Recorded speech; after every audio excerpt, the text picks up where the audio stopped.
I'm excited to an extreme like never before, and I've got to express that. I am sitting with one of what I consider the most prominent of all prominence, prominent of all matriarchal jewels that I've ever met, that I've ever read about. And I'm so honored because not only have I met her, I've had a chance to work with her. I've seen her work. I've watched her work. I know her work. I've seen her impact. I'm familiar with her as a person. She's a very special person. She's a graceful woman. She's pleasant. She's sweet. She's kind. She's loving, but she's a leader. She's a servant leader. And you hear these adjectives flowing out of my heart because when I'm in the presence of prominence, I always feel that there's a tremendous need based upon parental teaching. My parents, I told you, they always told me that if I was going to rise in life, never slight those who had already risen or had the propensity to assist where I could not myself. And this woman right here, the Honorable Leslie B. Price, is probably one of the most remarkable figures I have ever met. And I want her to know this face to face. She means that much to me. I was reading over her bio and I noticed that she grew up on a farm in Barnwell County with 9 siblings. Leslie never dreamed she would run for political office or work for a global, international, Fortune 500 company. She's the first woman elected at large to the Aiken City Council, a position she has now held for 24 years. Wow. And has served as mayor pro tempore. She has worked to create affordable housing for families that has led to partnerships that built approximately 300 affordable homes and supported job placement, scholarships, and internships for students and families. Ms. Price serves as manager of government affairs for URS Corporation, a Fortune 500 company and global provider of engineering, construction, and environmental management and technical services. She's responsible for providing public affairs assistance and building strategic relationships with government, academic, environmental, and corporate stakeholders. She served on the Lower Savannah Council of Government Workforce Development Board, South Carolina Commission on Higher Education Foundation, South Carolina Tourism Board, News 6 Advisory Board, past president of Aiken County Dollars for Scholars, South Carolina Municipal Incorporation Board, Aiken Junior Invitational Golf Tournament Board, Augusta Chamber Women in Business Board, Environmental Management Advisory Board, and past president of the South Carolina Municipal Association. Listen at some of her recognition. It includes Allen University, Richard Allen Award, News 26 Women to Watch, definitely. Department of Energy Environmental Justice Award, Aiken Chamber Woman of the Year and Outstanding Leadership Award, certainly. Aiken Sunrise Rotary Club Unsung Hero Award, definitely. Central Savannah River Council and Girl Scouts Woman of Excellence, USC Aiken Woman of Distinction. And Mrs. Leslie B. Price was educated in Aiken County Schools, Allen University, and USC Aiken. She and her honorable husband, William, are the parents of 5 sons and members currently of Friendship Baptist Church in Aiken, South Carolina. Listen, there's no other person. I know you read Sojourner Truth. Leslie has nothing to do with me saying this. Harriet Tubman, all the great female leaders that we have been impacted by over the years. for centuries. But listen, one of the things that I'm challenging you to do today with me is sit as we explore the prominence that's here among us in matriarchal form in the CSRA. I present to you none other than the Honorable Leslie P. Price. God bless you. How you doing? Bishop, I am doing extremely well, extremely well, and it is a great honor to be in your presence as well. I've seen so many things unfold for the benefit of so many as a result of the things that you have done and continue to do. So this gives me great honor to be in your presence this evening. Wow. Well, listen, I'm going to jump right into this. Okay. Because when I looked over your bio, one of the things I noticed, first of all, is that you were one of 9 siblings. 9. Talk a little bit about that. Just, you grew up in Barnwell County on a farm? We did. My parents had 10 children, that includes me, but I'm told that my mother had other pregnancies and she lost them at birth, but there were 10 of us that was born to my mom and dad, and farming was what we did. You don't look like in you a did big no way. farming list. I don't In a big way. You used the plow? Not the plow. Okay. I'm the 7th child. So with that, what we did was grew our own vegetables. During that era, we bought very little from grocery stores. Okay. With 12 people in the family, including my dad and mom, you just couldn't, even though groceries were cheap during that era, it was still more beneficial to do our planning with all of our vegetables. We grew cotton, okay. and cotton was king in this area, and the Blackville, South Yes, Carolina it was. areas where I grew up. And my parents and the entire Brooker family owned quite a bit of land, so we farmed our land. Okay. And farming is hard work. Hard work. You're talking about sun up to almost sundown, and but we survived. My sister, as family members graduated from high school, they moved away, and they moved to the northern part of the U.S. Had quite a few that moved to Philadelphia, where my aunts and uncles lived. Had 5 aunts that lived in the Philadelphia area, and some of them are still remaining in that area. So that not only happened to my father's children, but his sisters as well migrated there. Okay. When there was the decline in the population of siblings and aunt and uncles on the farm, my father said this is too much land for his children to attend to. So he somehow scouted out Aiken, and Aiken was the choice. But what did we do? We moved off from property that we owned to someone's property on a farm in Aiken.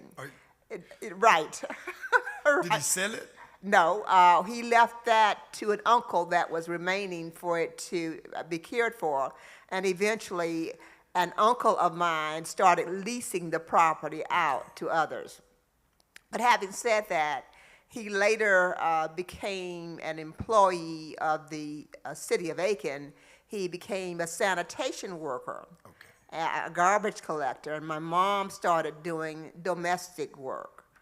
While that was not a lot of income, one of the responsibilities that we later learned that we needed was, as children, was to find a little job in order to make things work. And that's the difference here in today's society versus what we did during my era.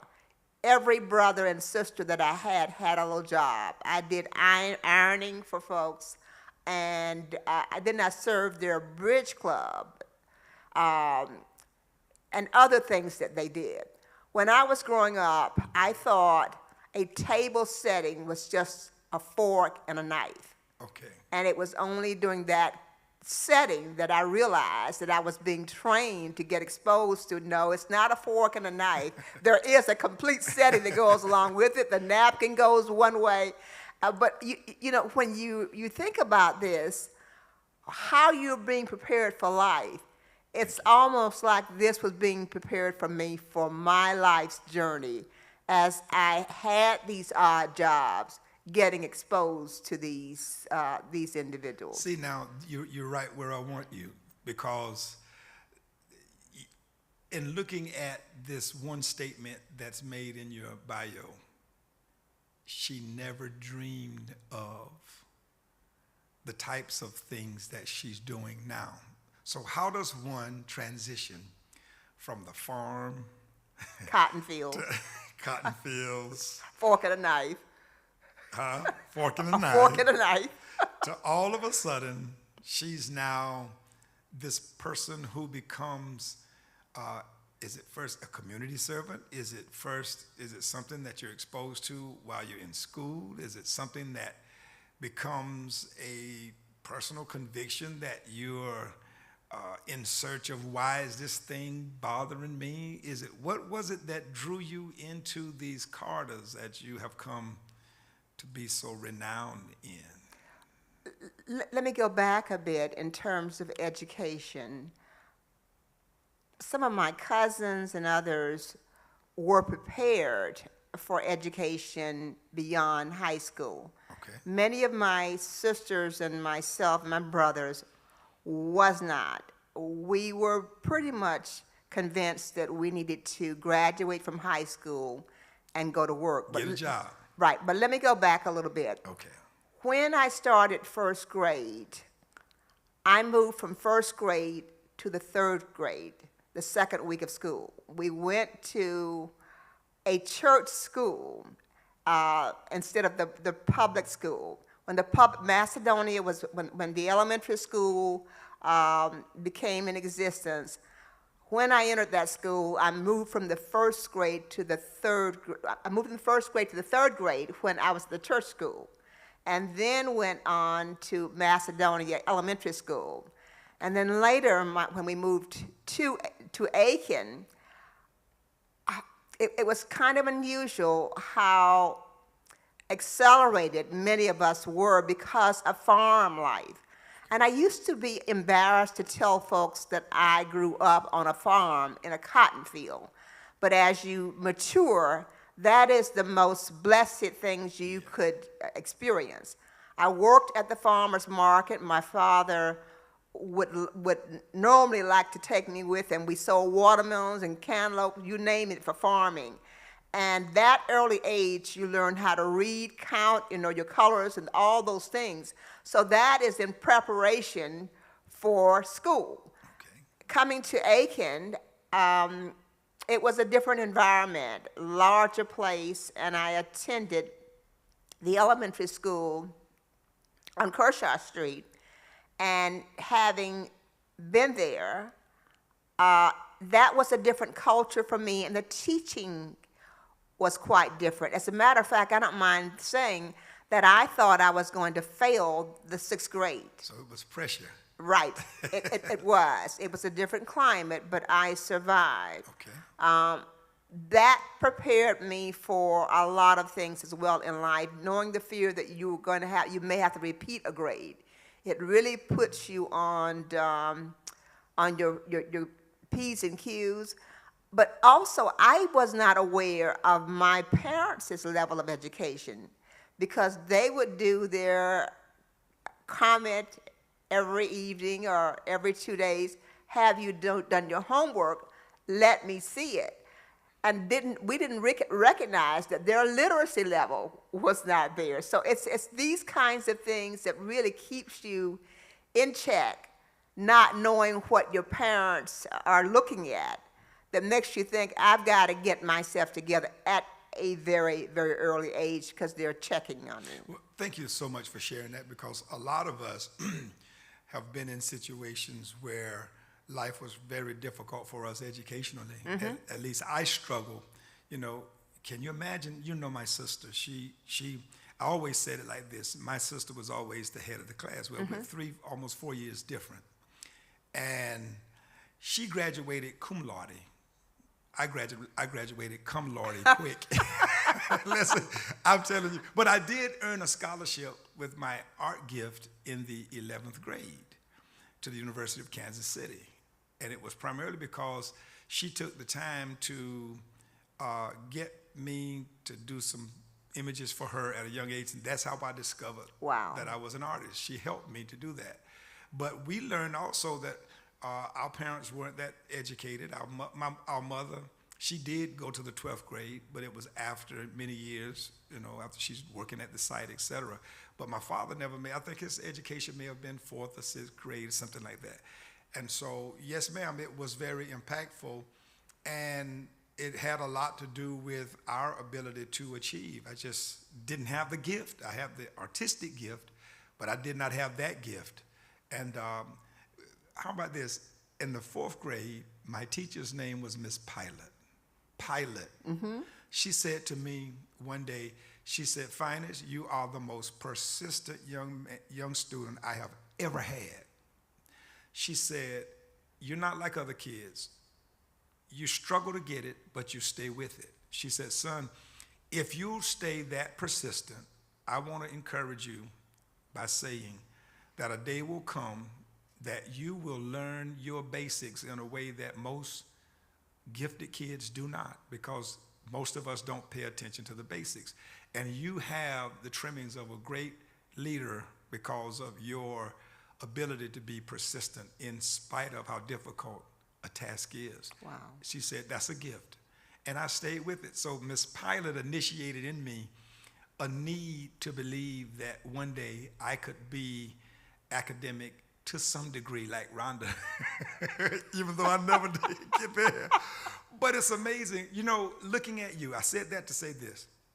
Do you realize, looking at you, one would very easily believe that you were never challenged academically because of how you've always gone about your business, and you've always been intricately involved in a way that requires one to be very familiar with details for how things work.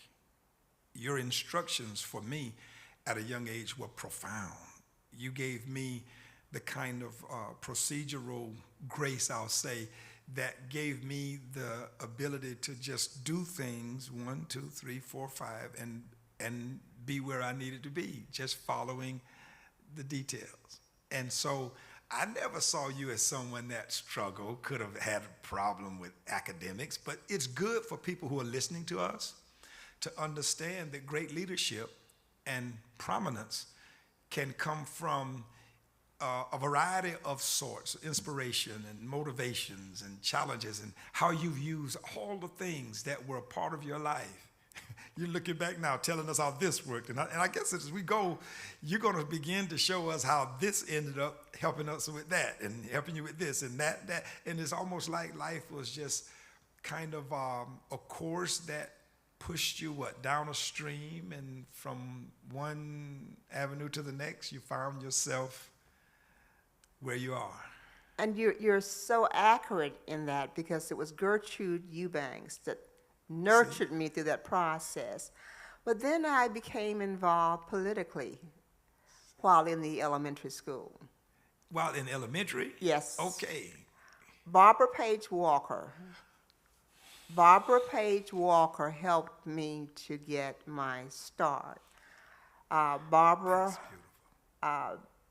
Page Walker was involved not only on a local and state level, but on a national level. She had some contacts as well.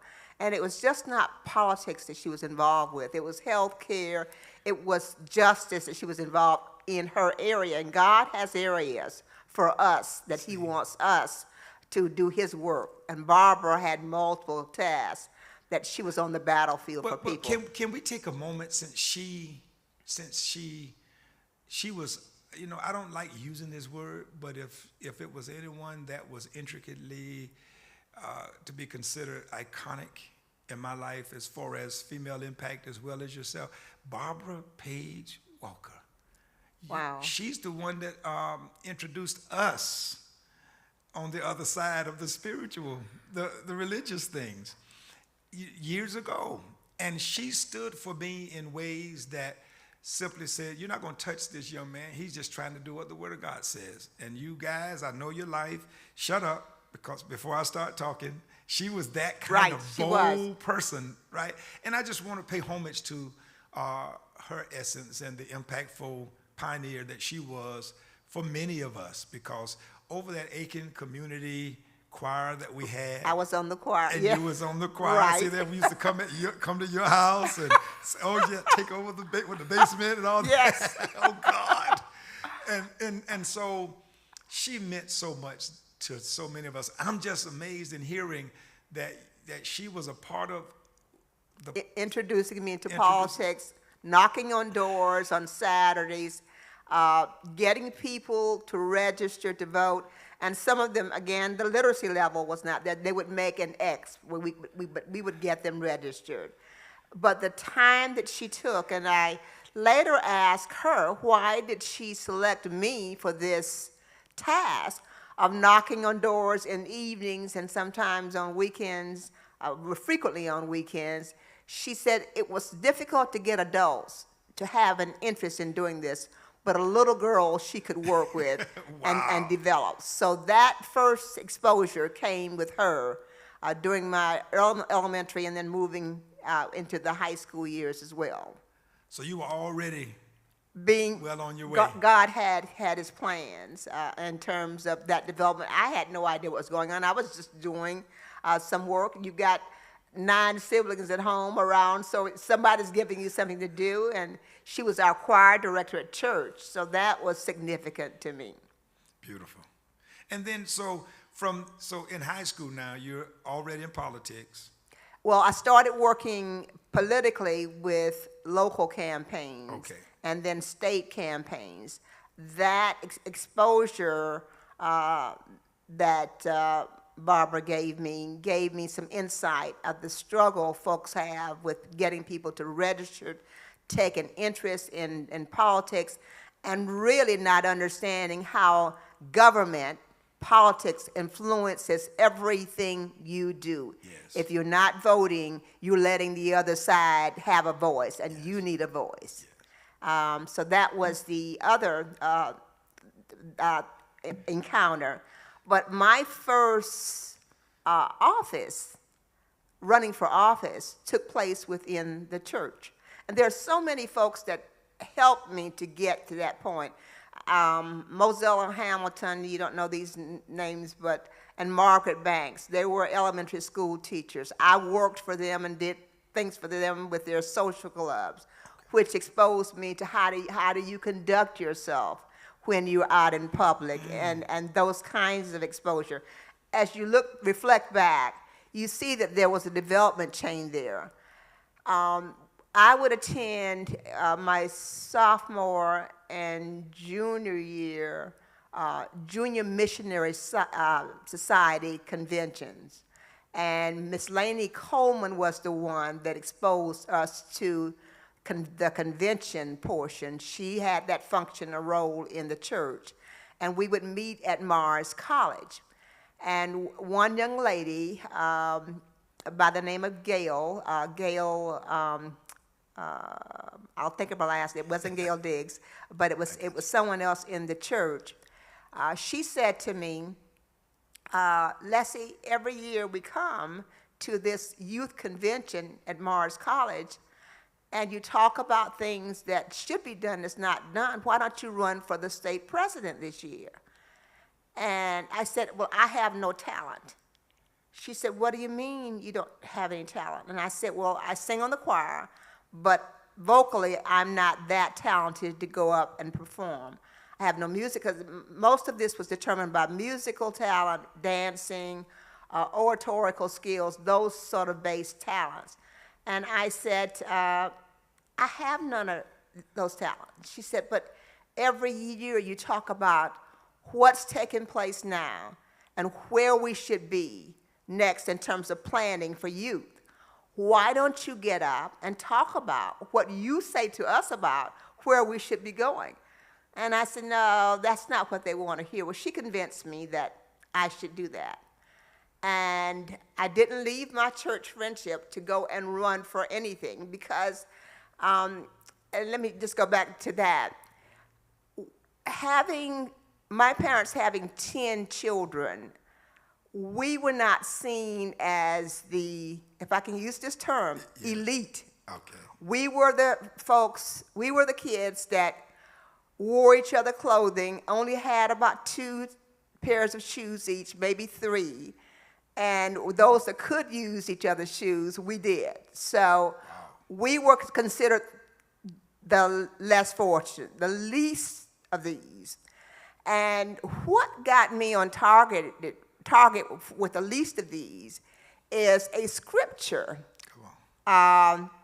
Bishop, in terms of, I remember so well sitting in the back of the church and reading a scripture in Matthew 25:40, I believe, that talks about the least of these, and then addressing the last shall be first, yes, ma'am, and the first shall be last. as you have done to the least of these. Right. So do you do for Christ. Yes. So do you do for him. That has stuck with me throughout my life. That gave me courage to get up and address the audience. And when I came back to my church, I was there to announce that I was, and Mrs. Coleman as well, I am your new state president.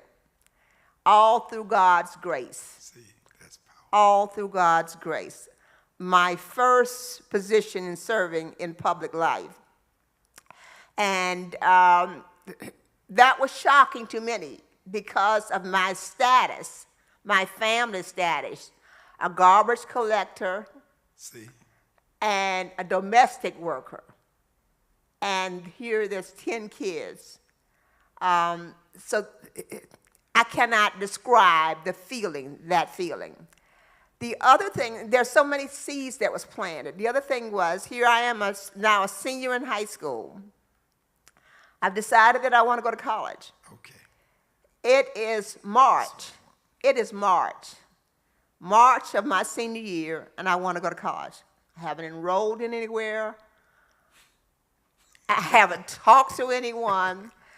And then I decided to approach Reverend Holman and Reverend Bush about my interest in going to college. They began to work. The other interesting story here, too, is that when I told my dad that I wanted to go to college, he said, no, you need to find a job. But at that time, I was 15 years old, not quite 16 yet. He said, you need to find a job. And I'm thinking, who's going to hire this 15-year-old, almost 16-year-old girl? So I went to the bank, and I told the banker, I'm sitting in the lobby. He asked me, can he help me? I go into his office, and I said, I want to talk with you about a loan. And he said, a loan? He said, how old are you? And I said, well, I'm almost 16, but I want a loan to go to college. And he said, well, what is your collateral? I said, collateral, what is that? He said, what do you have? What do you have to protect this loan?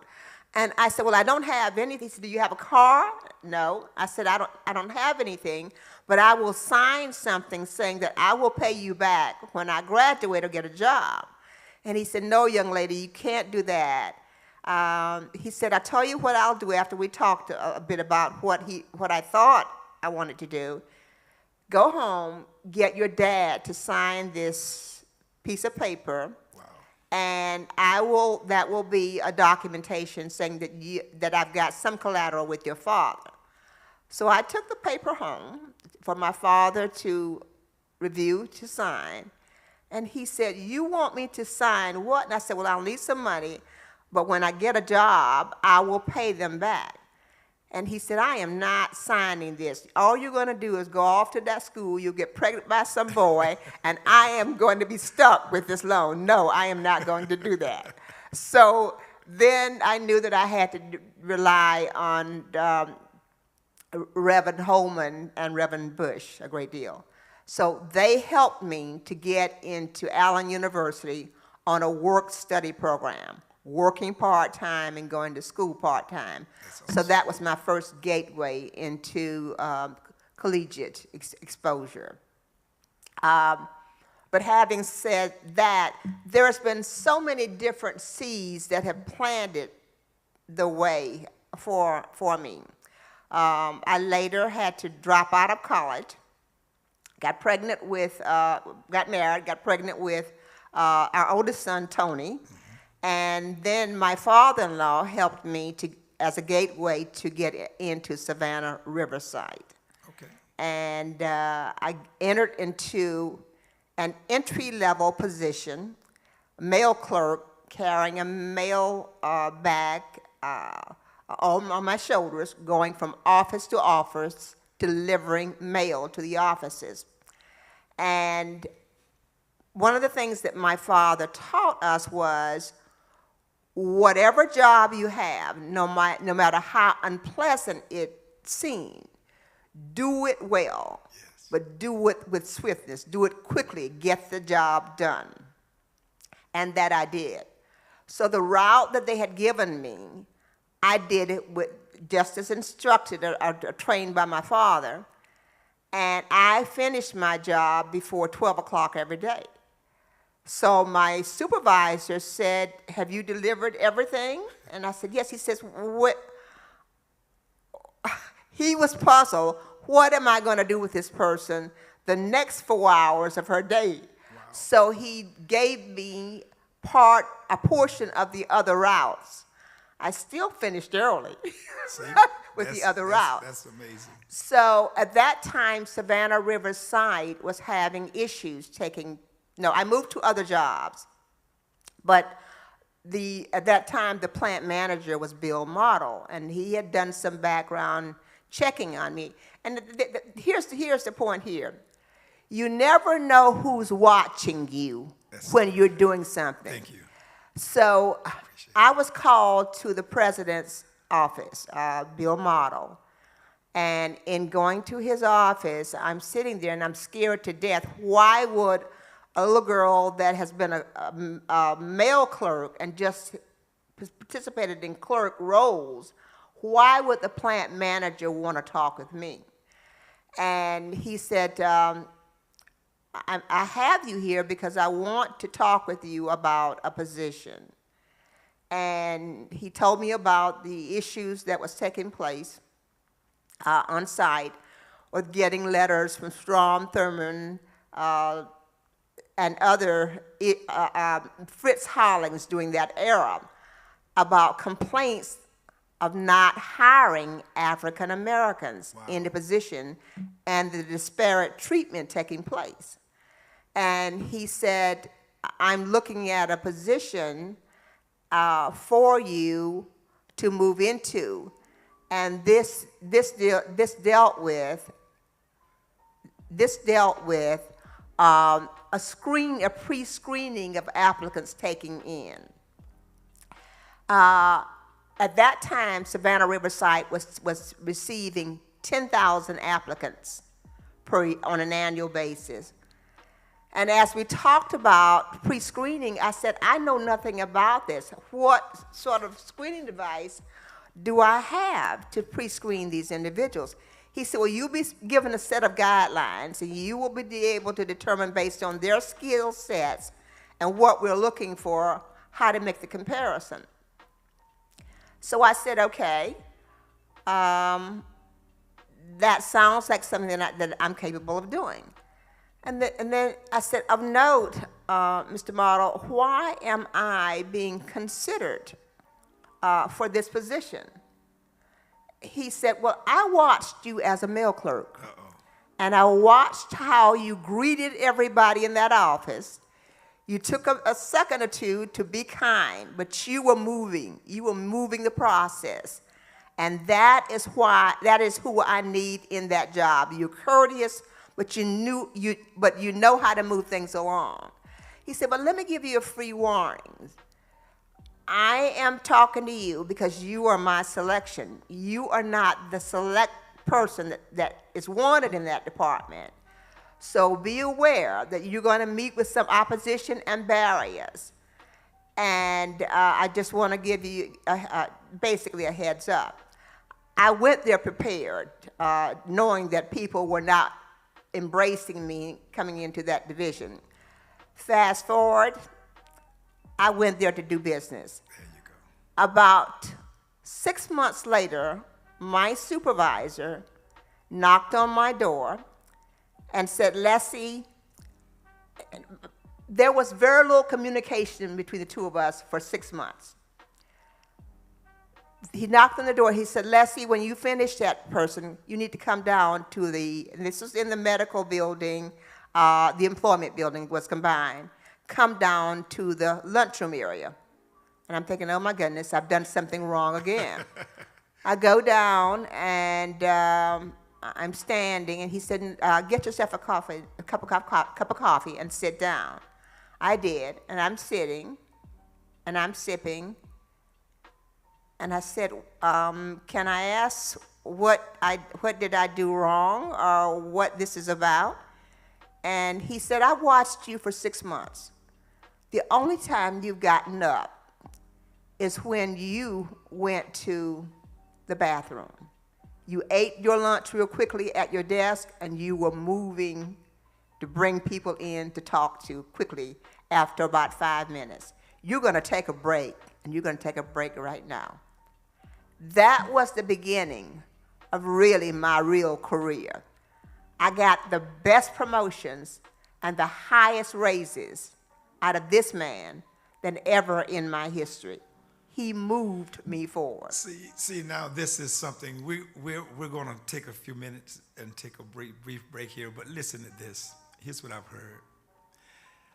The Bible says, "The hand of the diligent shall bear rule."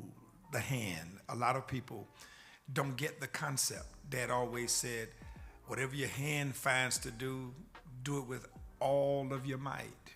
In other words, don't leave anything there. Even if others aren't true to the position they've hired in for, son, just do your part. And don't complain about what others aren't doing. Just do your part. Somebody is always watching you. And so you've profoundly stated how God has eyes everywhere. He does. See, that's the way I want to phrase this. God has eyes everywhere, because your destiny is your call to your essence. And eventually, another will praise you. You drop the P, and another will raise you. But it's because divine providence has something for you that sometimes that you haven't even discovered within yourself. And I love where you left that, because when we go back into the second part of this, you've also answered this question for me.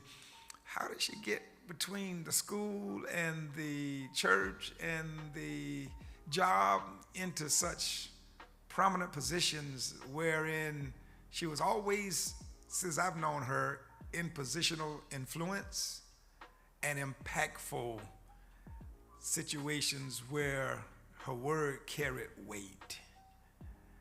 I want to talk about some of that when we get back.